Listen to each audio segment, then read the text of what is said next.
Tous les bureaux de vote pour les élections présidentielles et législatives du Burkina Faso ont ouvert peu après 6 h du matin à Ouagadougou, au lycée Bambata, près du stade municipal au centre-ville. Le bureau a ouvert avec quelques minutes de retard à l'école primaire de la Patte d'Oie, située dans le nord de la capitale. Les premiers votants ont pu déposer leur bulletin quelques minutes après 6 h.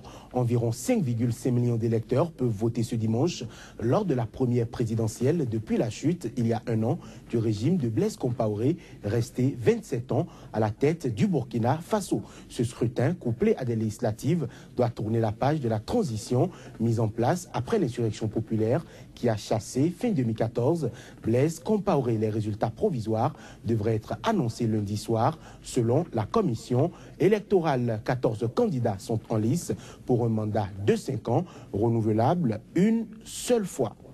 Et puis déjà à 6 h du matin, la plupart des bureaux de vote sillonnés par notre autre envoyé spécial Emmanuel Crépi ont ouvert leurs portes. Pour l'heure, aucun incident n'est enregistré. On peut vous dire que l'ambiance ce matin est celle de la convivialité et de la sérénité. Disons que nous avons déjà parcouru ce matin plusieurs bureaux de vote. Les bureaux de vote, en tout cas, la plupart des bureaux que nous avons pu sillonner ce matin dans la capitale Ouagadougou ont ouvert leurs portes à l'heure, c'est-à-dire à 6 h GMT. On pouvait également observer de longues files d'attente devant ces bureaux de vote dès l'ouverture, ce qui est la preuve de ce que les Burkinabés ont choisi de sortir très tôt pour accomplir leur devoir civique. Aucun incident pour l'instant n'a été signalé, n'a été constaté dans les centres de vote où nous sommes passés. Le scrutin, il faut le dire, se déroule dans le calme.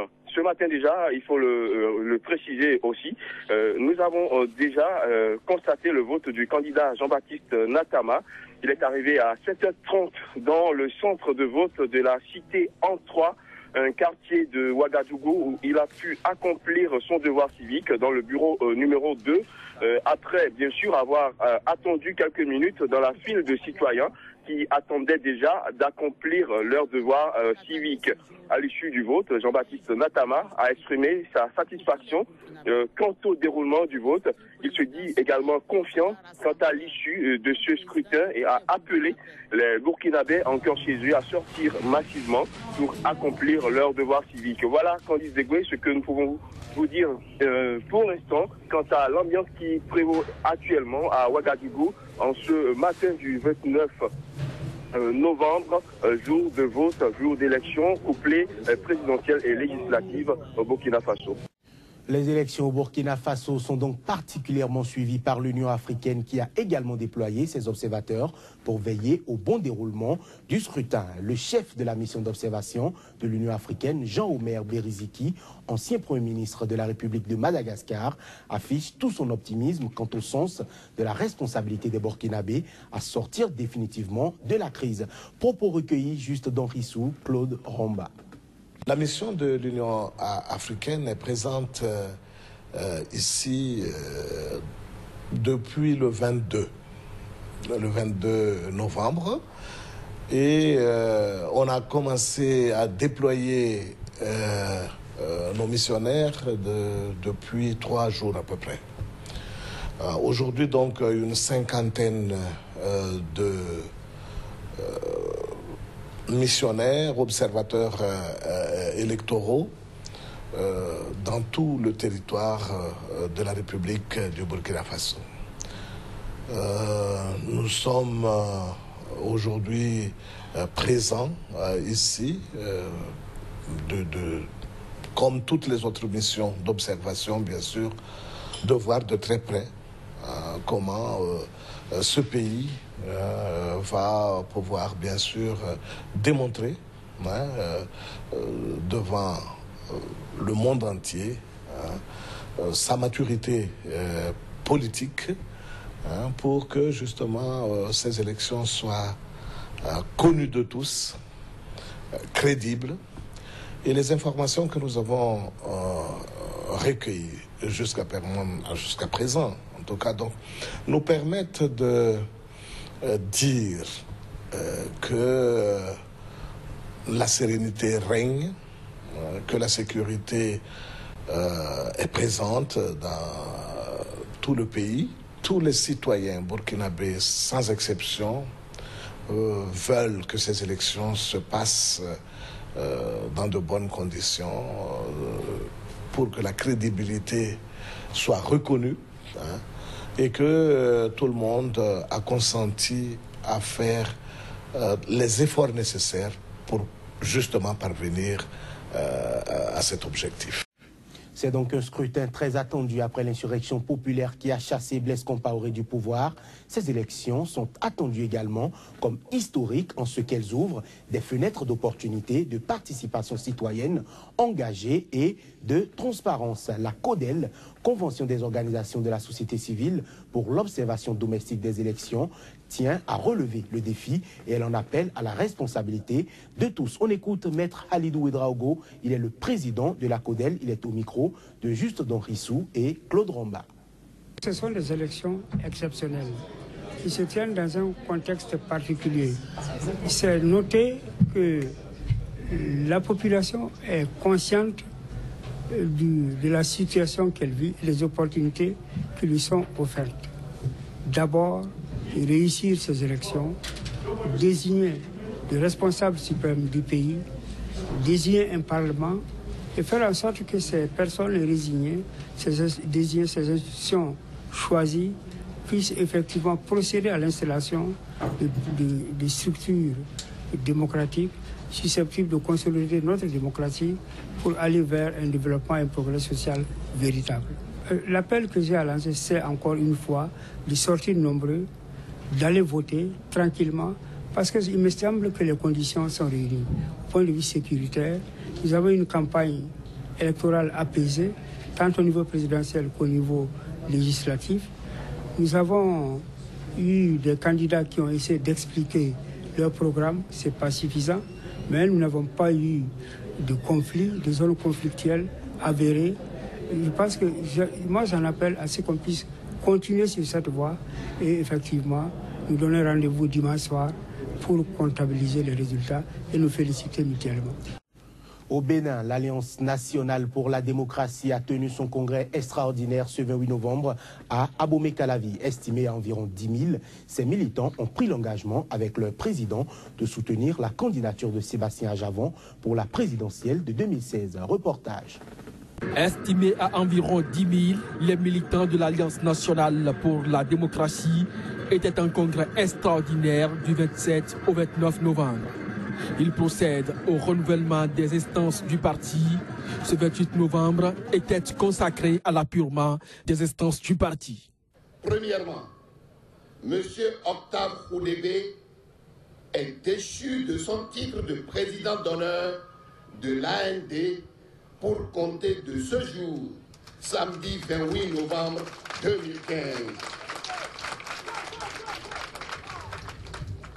Deuxièmement, les partis politiques UTD de Barnabé Zissou Tassili, IFCD de Moussa Amadé, PFP de Boniface Chrysostome, RDB de Octave Khoudébé, MJPD de Romaric Viaho et RPDU de Mathiak Ndongo sont exclus, je dis bien, sont exclus de l'Alliance nationale pour la démocratie et le développement AND. Ce 28 novembre est aussi l'occasion de la réorientation du parti à la veille de la présidentielle de 2016. Là-dessus, la vision est claire. Chères militantes et militants de l'Alliance nationale pour la démocratie et le développement AND,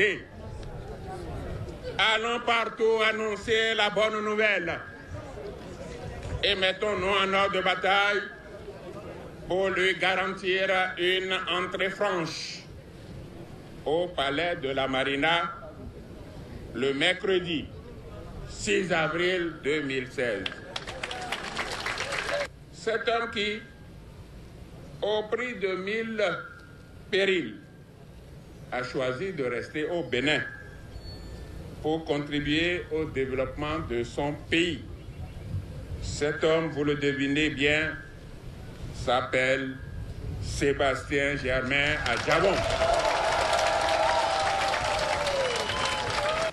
Une décision que ces milliers de militants mobilisés pour la cause approuvent à sa juste valeur et saluent d'ailleurs avec courage. Nous avons acclamé tout ce que le président a dit et il nous a dit encore que pour les présidentielles, que nous sommes derrière M. Sébastien Adjavon. Nous prenons ça en main et nous le suivons. L'AND, c'est plus de 5000 conseillers à travers le pays et c'est également toute une force derrière Sébastien Adjavon pour la présidentielle de 2016.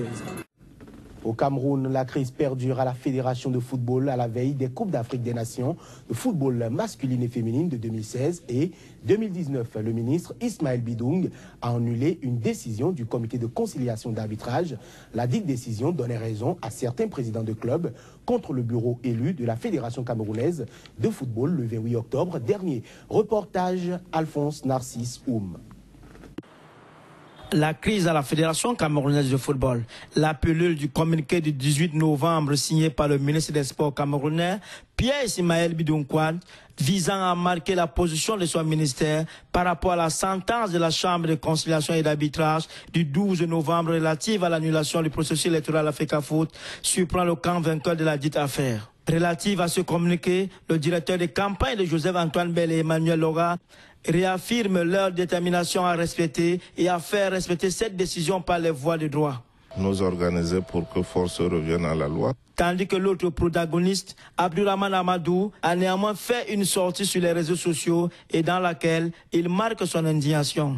Même les plus sceptiques comme l'ambassadeur itinérant Roger Mila souhaitent simplement avoir un président capable de gérer cette fédération.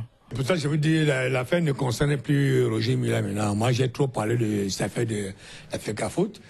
Aujourd'hui, je pense que c'est le gouvernement qui a pris l'affaire à main.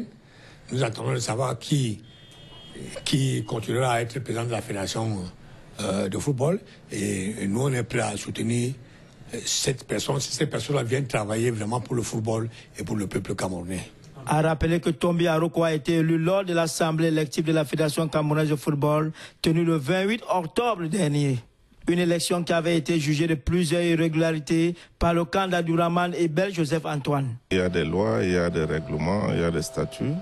On ne peut pas fonctionner en marge de tout cela parce que ce sera alors le règne de la jungle. À la veille des grands rendez-vous de football que doit organiser le Cameroun en 2016 et 2019, les dirigeants camerounais gagneraient à régler ce problème au risque d'être à nouveau frappés par l'instance fêtière mondiale de football. Merci, ce sera tout pour cette édition. Très bonne journée à chacun et à tous.